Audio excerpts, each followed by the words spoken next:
Terus karena banyak yang mengusulkan, Assalamualaikum warahmatullahi wabarakatuh. Perkenalkan saya Dr. Tirta. Saya ingin sharing beberapa hal. Hari ini saya adalah hari kedua saya di Rumah Sakit Kartika Pulomas. Saya ingin menegaskan beberapa info dan edukasi. Insya Allah edukasi ini sudah disarankan oleh Kementerian Kesehatan, dan saya juga udah konsul dengan Profesor Ova itu dari UGM. Saya juga udah konsul dengan Bu siapa ya? Bu Kartina apa siapa? Lupa saya, itu dari Menkes. Saya juga ada diskusi dengan beberapa tim Junior Doctor Network.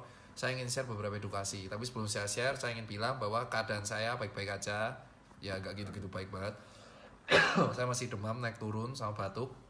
Posisi sekarang saya udah di rapid test di hari Rabu itu saya negatif.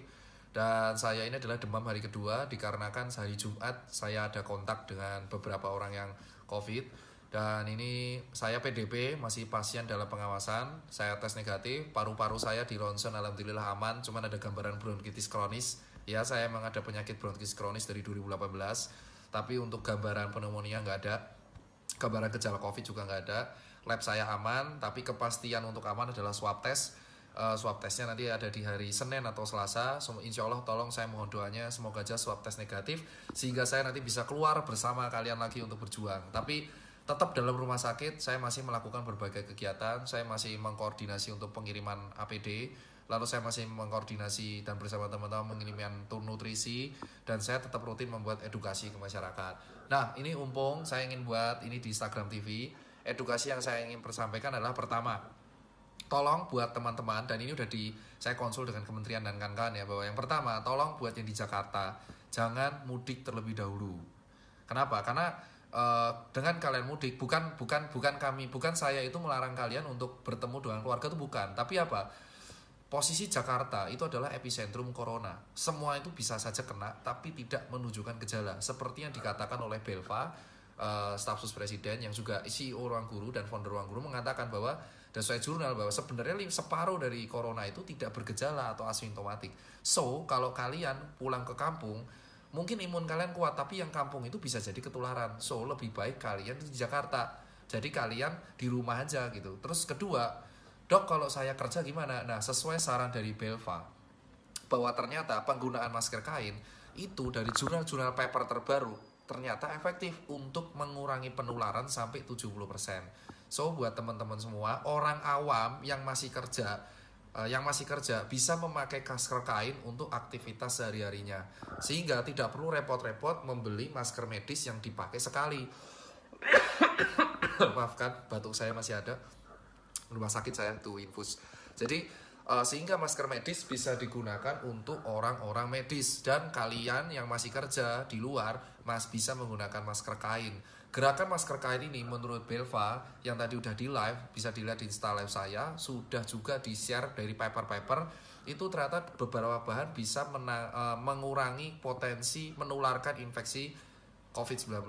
So, buat teman-teman awam bisa beli masker kain, karena penggunaan masker kain ini juga bisa untuk meningkatkan daya beli masyarakat ke brand lokal dan meningkatkan vendor-vendor brand lokal. Terus yang ketiga adalah tolong buat para influencer, saya mengucapkan terima kasih banyak banget buat influencer, ada Lilintar, Ria Ricis, Reza Arab, Raquel Venya, Sarah Gibson, terus habis itu ada Indra Bekti, lalu ada Amazing, terus ada Ridwan Hanif, banyak banget yang telah membantu donasi. Nah, bahkan Ridwan Hanif mau jual mobilnya. Oh my god, Ridwan Hanif, lu terbaik banget. Aku terima kasih banyak banget. Influencer-influencer, supaya donasi ini terarah. Jadi gini, saya ingin menerangkan kepada influencer bahwa kita itu ada 5 hal yang dibutuhkan. Yang pertama adalah APD. APD yang dibutuhkan bukan sekedar surgical mask, tapi juga helm yang ada kacanya, goggle, dan hazmat. Nah, hazmat ini jujur sangat berguna buat kita semua. Yang kedua adalah nutrisi buat tenaga medis. Tolong bisalah buat kalian teman-teman orang awam, bisalah jika kalian menemukan fasilitas kesehatan di sekitar kalian, di sebelah kalian, puskesmas, klinik, rumah sakit swasta, mereka tuh kurang makan, tenaga medis tuh kasihan banget. Kasihlah mereka madu, kasihlah mereka vitamin. Terus yang ketiga adalah buat teman-teman yang sudah dikasih libur, tolong di rumah aja. Kalau kalian keluar itu mending jam 10 ke atas untuk kena sinar matahari. Tapi nggak usah lama-lama, 15 menit itu udah cukup. Dan kalian jangan untuk nongkrong-nongkrong, jangan kalian main-main dan malah liburan. Dan keempat, tolong cuci tangan yang rajin. Cuci tangan dalam waktu 6 langkah seperti tutorial udah di-share di YouTube dalam beberapa hal. Sebelum masuk ke rumah cuci tangan, sebelum megang anak cuci tangan.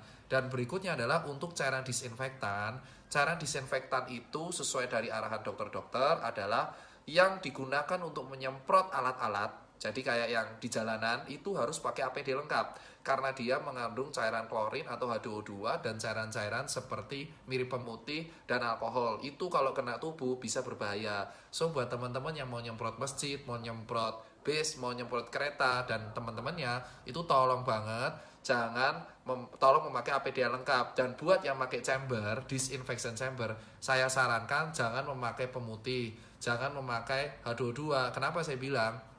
Jadi cairan yang ada di buat alat disinfektan nyemprot ruangan sama yang disinfection chamber itu berbeda.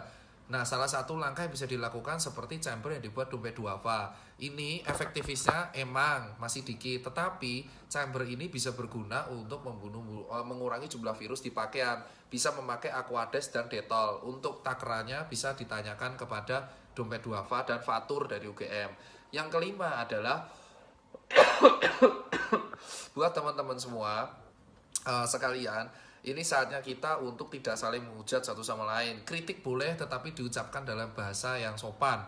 Dan buat teman-teman tolong jaga diri di rumah, jaga kesehatan. Kalau kalian ada gejala kayak saya, kayak seperti demam batuk, entah itu corona atau enggak, beware, langsung jaga diri, bed rest, dan minum vitamin, minum suplemen, dan karantina di rumah. Jika selama 3 hari demam Anda nggak turun, langsung ke rumah sakit dari puskesmas terlebih dahulu. Jangan langsung tiba-tiba ke rujukan. Jadi standarnya seperti ini, Pak. Di Indonesia